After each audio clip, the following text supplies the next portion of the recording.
Bien, donc chose promise, chose due. C'est les premiers engagements des tantras. Donc oui, donc nous allons inviter deux personnes représentatives des éditions Mahayana qui vont vous expliquer le fonctionnement, la genèse, etc., les besoins, etc.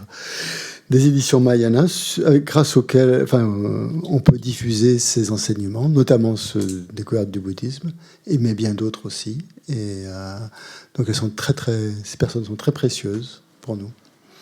Donc merci d'être là. Donc bonjour à tous, merci de nous accueillir. Et merci à toi, Christian, et aussi merci à Nicolas, le directeur, qui a donc accepté que nous venons aujourd'hui vous présenter Édition Mahayana. Est-ce que, quand on vous dit Édition Mahayana, ça vous dit quelque chose? Fantastique. Qu'est-ce que vous diriez? Livre sur le bouddhisme. Livre sur le bouddhisme. Oui, tout à fait. Livre de prière, absolument, tout à fait. Pour vous présenter donc les éditions, c'est la Vénérable Dechen qui va le faire. Alors je vous la présente. Vénérable Dechen, c'est la directrice des éditions Mahayana. Elle est aussi traductrice. Dechen traduit du tibétain en français et aussi de l'anglais en français.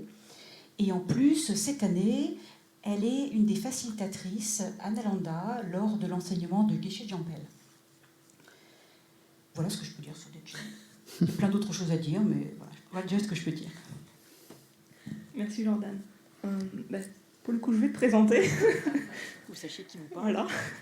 Donc Jordan, qui habite à Lavore et qui a étudié découverte du bouddhisme donc ici à l'Institut avec Christian et qui est maintenant une étudiante c'est la première, oui, d'accord. du PEBA, qui est en 3e année du PEBA, toujours avec Christian.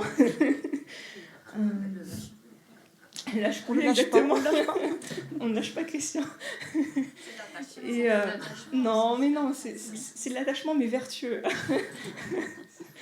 Et donc dans le cadre des éditions Mahayana, Jordan a accepté d'être notre coordinatrice du matériel pour les centres. Donc en fait, elle va, à partir de maintenant, elle est nouvelle dans ce rôle-là. C'est un rôle qu'on a créé, qui n'existait pas. Et donc elle va être le pont entre ce que produisent les éditions et les centres, les enseignants, les guides de retraite, pour pouvoir qu'ils puissent communiquer, mieux communiquer entre eux, pour pouvoir savoir quels sont les besoins des enseignants et faire connaître aux enseignants qu'est-ce qui existe déjà, qu'est-ce qui est déjà disponible au sein des éditions Mahayana.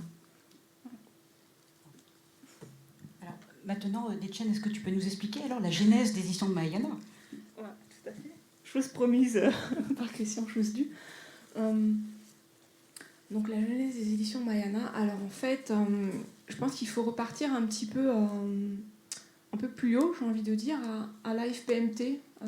Quand je dis FPMT, est-ce que ça évoque quelque chose pour vous? Ouais, je vois des... D'accord. Donc c'est la Fondation pour la préservation de la tradition du Mahayana. Donc en fait, c'est la grande famille à laquelle l'Institut Vajrayogini est affilié, à laquelle les éditions Mahayana sont affiliées, et il y a comme ça environ 150 centres et autres projets, donc des maisons d'édition, il y a aussi des projets caritatifs qui existent un petit peu partout sur la planète. Et donc la mission de cette organisation, c'est de transmettre les valeurs du bouddhisme tibétain tel qu'il nous vient de Lama Tsongkhapa, depuis la tradition tibétaine, donc, et avec notre fondateur qui est Lama Yeshe et notre directeur spirituel, Lama Zopa Rinpoche.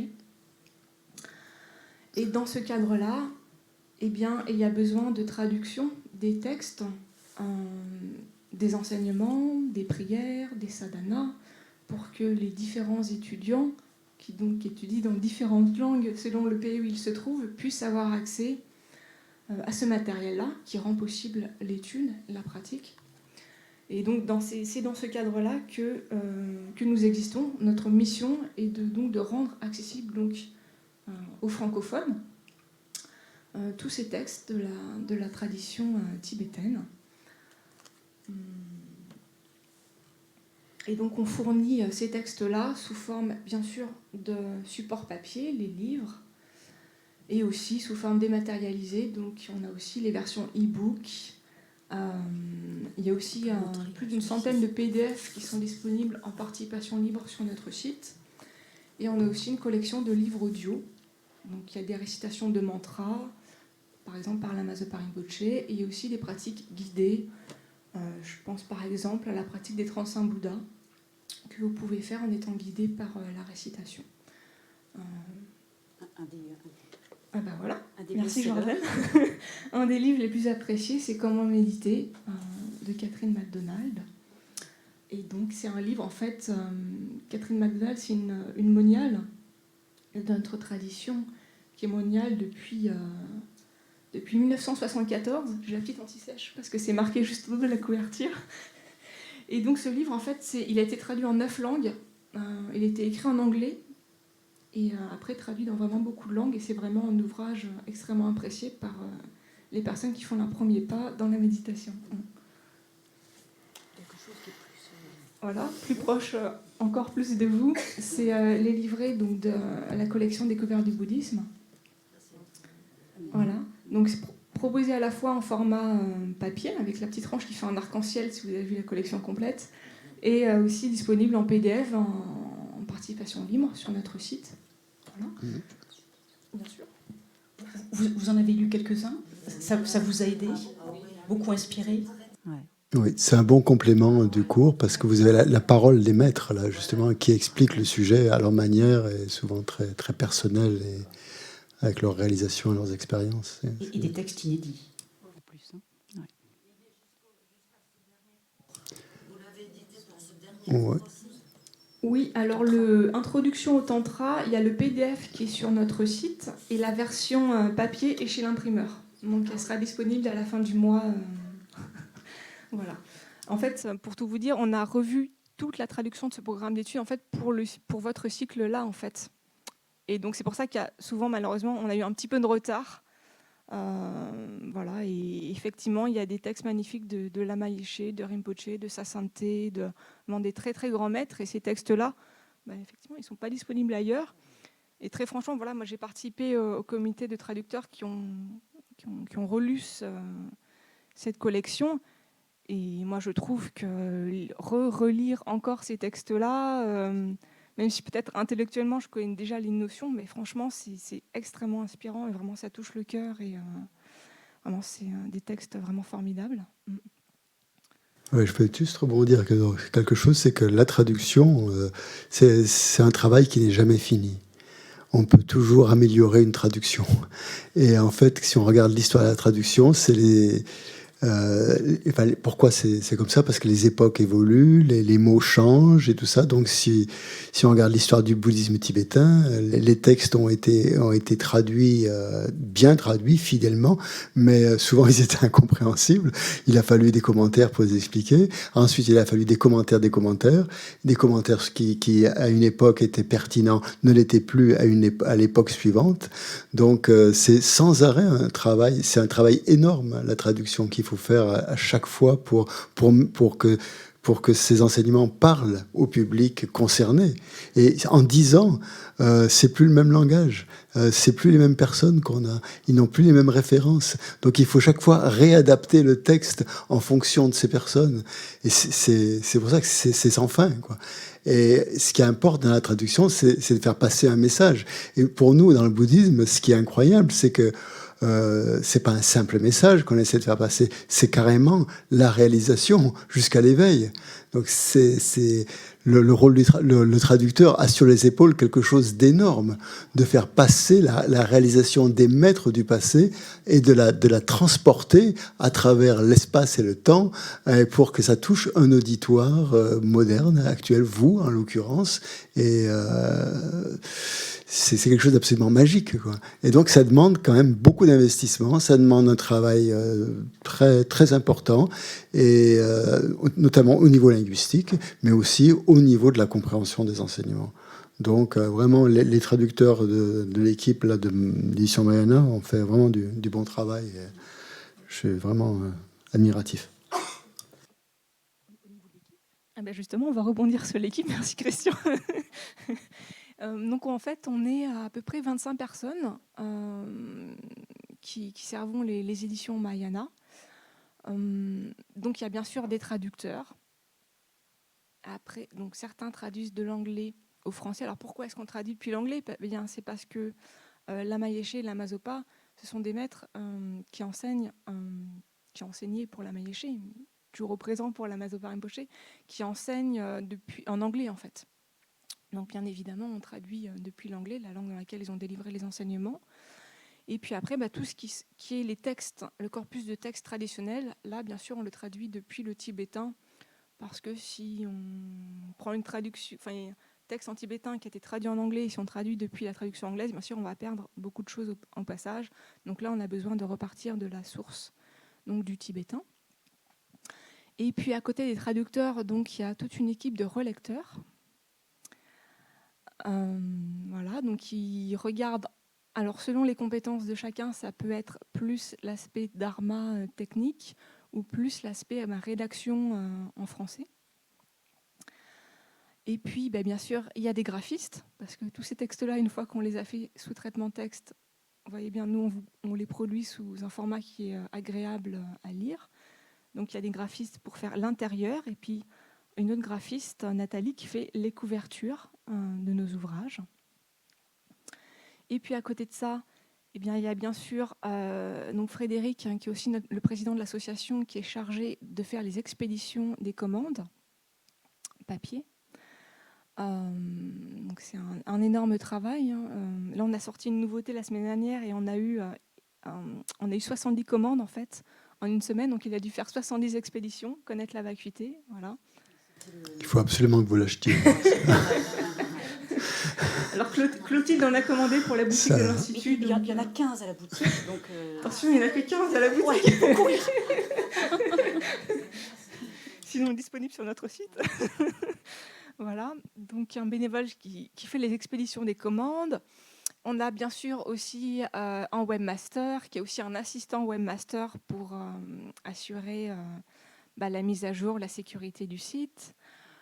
On a aussi bien sûr une trésorière, Corinne, qui est aussi par ailleurs, elle est traductrice professionnelle, donc elle nous offre ses compétences en tant que bénévole pour la traduction. Nous avons aussi un community manager pour les réseaux sociaux, pour partager avec vous sur Facebook, Twitter, Instagram, et principalement Facebook, des extraits des publications.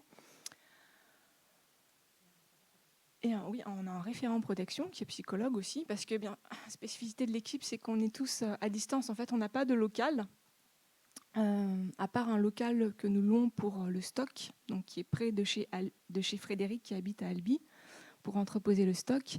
Mais sinon, nous sommes tous à des endroits différents. Donc on est tous en télétravail, voilà, comme beaucoup de gens de nos jours. Et ce qui fait qu'on on a un référent avec qui on peut parler, qui peut nous accompagner, nous faire des petites formations pour, si on a besoin. J'espère n'oublier personne. J'ai fait le tour. Voilà, pour notre équipe. Et alors, quelles sont les actualités aujourd'hui des éditions Mahayana ? Je crois qu'il y a quelque chose de très important le week-end prochain. Donc le week-end prochain, nous allons être à Albi, au Salon du Livre d'Albi, qui est un salon du livre donc, qui regroupe des maisons d'édition occitanes, donc vraiment locales. Il y a une 60aine de maisons d'édition qui vont avoir un stand. Donc les éditions Mahayana vont avoir un stand. Les membres du bureau, donc Corinne, notre trésorière, Frédéric, notre président, et Claire, notre secrétaire, et moi-même seront présents sur le stand. Donc ça sera avec plaisir qu'on discutera avec vous, qu'on vous présentera nos nouveautés. En plus, on a une petite surprise spéciale Salon du Livre exclusive qui sera présentée le week-end prochain. Donc voilà, c'est de 10h à 19h. Pour les gens qui connaissent Albi, c'est salle de Prat, grosse salle. Voilà. Et c'est le week-end, samedi et dimanche. Ouais. Et en parallèle, bien sûr, il y a tout un tas de lectures, de conférences qui sont organisées comme dans tous les salons du livre. Il y a aussi de la restauration sur place. Donc, voilà. Pour les gens qui aiment les livres, c'est un bel événement. Et puis sinon, deuxième actualité, c'est que nous allons sortir donc un ouvrage fin juin qui s'appelle Stupa, bienfaits et pratiques. Parce que, en fait, pour le moment, il n'y a pas d'ouvrage en français sur qu'est-ce qu'un stupa, qu'est-ce que ça représente, comment faire des pratiques autour d'un stupa. Donc voilà, c'est un ouvrage qui vient un peu combler ce vide-là.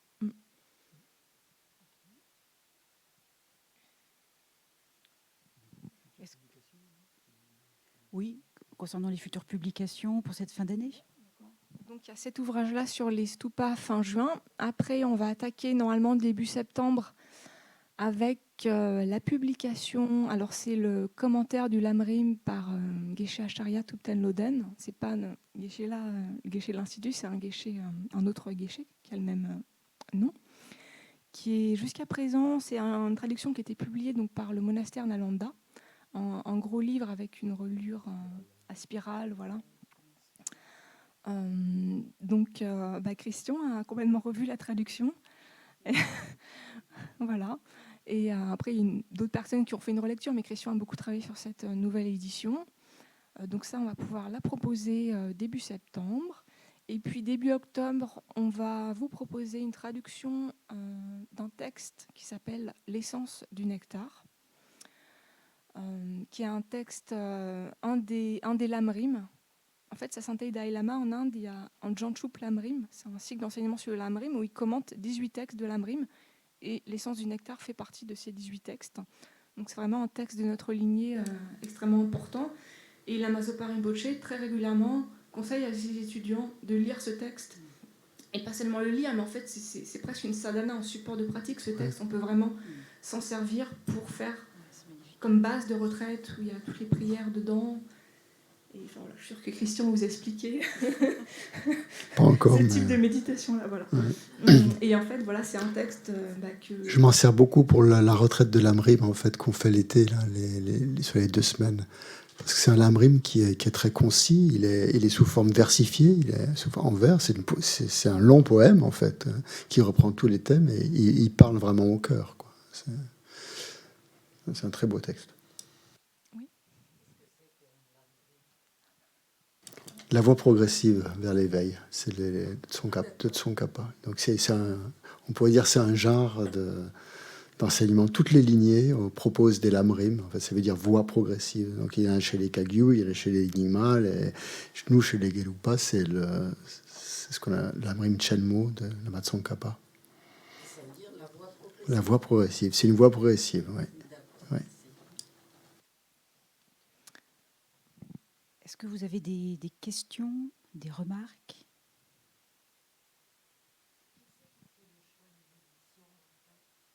Alors la question, je le dis pour les personnes qui sont online, hein. Qui est-ce qui fait le choix des éditions? Donc, qu'est-ce qui choisit quel livre, quel texte on publie? On est beaucoup en relation avec les centres qui nous disent on aimerait bien organiser un cycle d'enseignement sur ce texte-là. Qu'est-ce que vous avez? Si vous n'avez rien, on voit si on peut le traduire. Pareil pour les pratiques. Et aussi, il y a beaucoup de textes en fait en ce moment qui manquent sur des sujets vraiment fondamentaux pour notre tradition. Je pense à l'esprit et ses fonctions, le Lorig, aux vues philosophiques, ça s'appelle Drupta en tibétain. Il y a 4 écoles philosophiques qui chacune présentent des vues différentes. On avait un ouvrage dans le passé qui existait, qui est épuisé, il faut vraiment retravailler sa traduction pour pouvoir à nouveau le reproposer. Après, des textes exactement comme celui-là, l'espace du Tantra, qui sont épuisés, qu'on va republier. Donc là, on est en train de travailler sur le pouvoir de purification du Tantra, de la Mayeshe, qu'on espère pouvoir sortir d'ici fin 2022 ou peut-être début 2023. Et puis on est aussi engagé sur une collection qui est un commentaire du Lamrim Chenmo par Geshe Zepa. Donc c'est en 5 volumes et on a déjà sorti les 3 premiers volumes. On a les 2 derniers volumes à traduire et à publier. Et tous ces textes-là, ce qu'ils ont en commun, c'est vraiment d'être extrêmement importants pour vous, en fait, pour les étudiants dans les centres. En fait, nous, on est une maison d'édition associative. Et on travaille en très grande partie grâce à des bénévoles. Et en fait, une maison d'édition, on va dire classique, pour une maison d'édition classique, ça ne serait absolument pas viable en fait ce que nous faisons d'un point de vue commercial, parce que alors là, connaître la vacuité, on l'a tiré à 250 exemplaires. Bah, on espère, mais c'est vrai que notre expérience, c'est qu'en fait, il n'y a pas non plus énormément de centres affiliés à la FPMT francophones.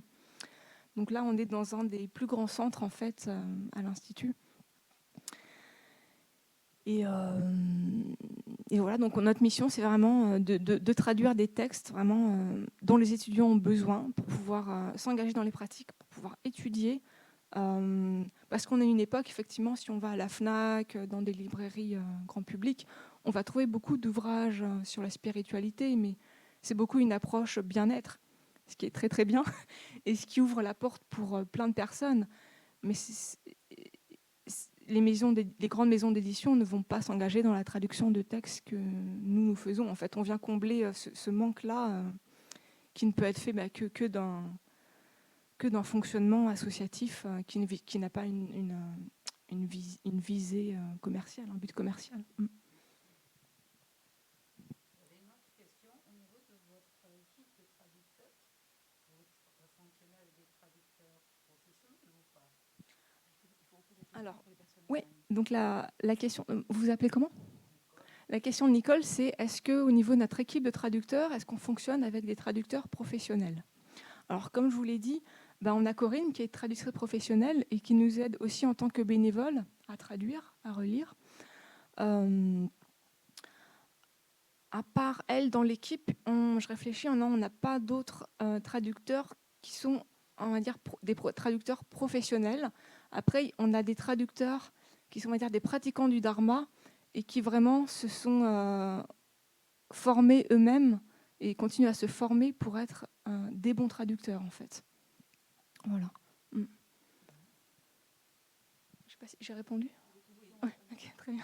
Merci.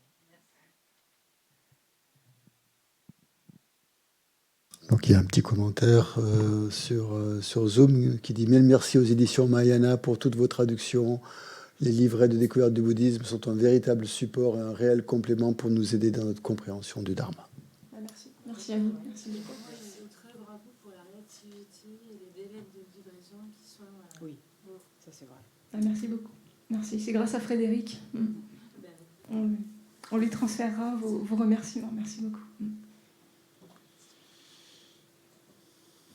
D'autres questions? Et puis bien sûr, n'hésitez pas à nous contacter. Il y a un formulaire de contact sur notre site pour nous faire part de vos retours, de vos suggestions. Vraiment, n'hésitez pas, on est là pour vous servir. Donc, en fait, tous vos retours, bien sûr, ils nous servent aussi, nous, à faire les choix éditoriaux. On a besoin de ça parce que, comme je vous l'ai dit, on n'a pas le local, donc on n'a pas un contact direct avec nos lecteurs. Donc c'est pour ça, vraiment, on est très reconnaissant à l'Institut, à Nicolas, à Christian, de nous avoir invités pour échanger avec vous. Et alors, pour garder le contact, vous pouvez venir me voir et me donner votre adresse mail. Vous pourrez ainsi rentrer dans une liste de diffusion des éditions Mahayana et recevoir une newsletter régulièrement qui vous donc tiendra au courant de toutes les nouveautés, tout ce qui se passe dans l'univers des éditions Mahayana. Voilà. Merci beaucoup de nous avoir écoutés. Merci à vous. Merci à vous. Oui. Et puis, si ça vous fait plaisir, nous avons des marque-pages. Vous pouvez venir en chercher un. Vous les offrez à chaque fois que vous envoyez les livres. Exactement. Ouais. Exactement.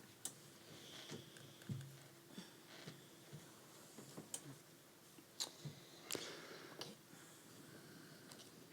On te laisse clore ta session. Ouais. Alors, juste pour peut-être compléter, tout ça, bien sûr, c'est régi par le principe d'interdépendance et de vacuité.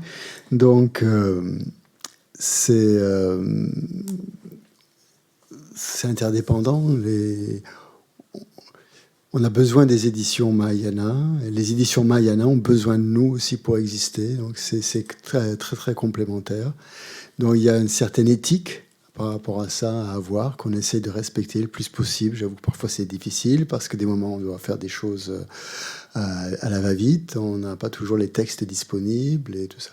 Donc je pense qu'il faut, chacun de nous doit faire un effort pour passer par les éditions Mahayana pour avoir les textes qu'il nous faut et pas les photocopier ou les faire des PDF, aller les chercher à droite à gauche. Voilà, on pense que chaque fois qu'on fait appel à eux, eh bien on diffuse en fait le dharma. On permet au dharma de se diffuser et de se diffuser avec qualité, quoi, surtout aussi. Ce qui est très important, quoi. Et on est une communauté, on est une sangha, donc c'est important aussi qu'on garde cette éthique entre nous et voilà. Donc j'essaye dans la mesure du possible, le plus possible, donc de mettre les liens pour les éditions Maya, pour vous éviter aussi d'aller dans les méandres d'Internet. J'avoue que je suis pas très familier avec ça. Peut-être pour vous c'est plus facile, mais pour rechercher quelque chose, c'est parfois difficile. Donc on vous met le lien et vous accédez directement à la page. Mais aussi, vous pouvez aussi vous promener dans les éditions Mahayana. Vous allez trouver aussi pas mal de choses très intéressantes qui peuvent vous intéresser. Et puis les prix sont vraiment très modiques. Parfois, c'est même carrément on donne ce qu'on veut. Voilà. Donc, il y a de multiples possibilités. Voilà, donc c'est juste ça que je voulais ajouter. On vous laisse. Il y a des questions sur Zoom, non? Peut-être. Oui, attendez, je regarde. Question de nombreuses initiations. Ah non, ça c'est pas pour. Hein? Il y a Daniel Christian. Daniel. Bonjour. Le site est très bien et un grand merci aux éditions Mahayana pour votre magnifique travail. Merci, merci, merci, merci, merci, merci. Il y a autre chose? Daniel. Je voulais poser une question. Est-ce que, comment dire, enfin moi je me débrouille pas très bien avec Internet, mais comme je vais venir au centre, est-ce que je peux commander à la boutique certains livres, mais que je trouverai à la boutique au lieu de les recevoir ou par PDF Est-ce que c'est possible que j'écrive à la boutique de Vajrayogini, je voudrais tel et tel livre, et de les trouver, je vais venir en fin juin? Oui, bien sûr, c'est possible. Vous pouvez contacter Clotilde, donc la responsable de la boutique, et voilà, lui demander de... Comme si vous alliez chez votre libraire. D'ailleurs, vous pouvez aussi le demander à votre libraire indépendant local, si vous le souhaitez. Voilà. Merci. Ok.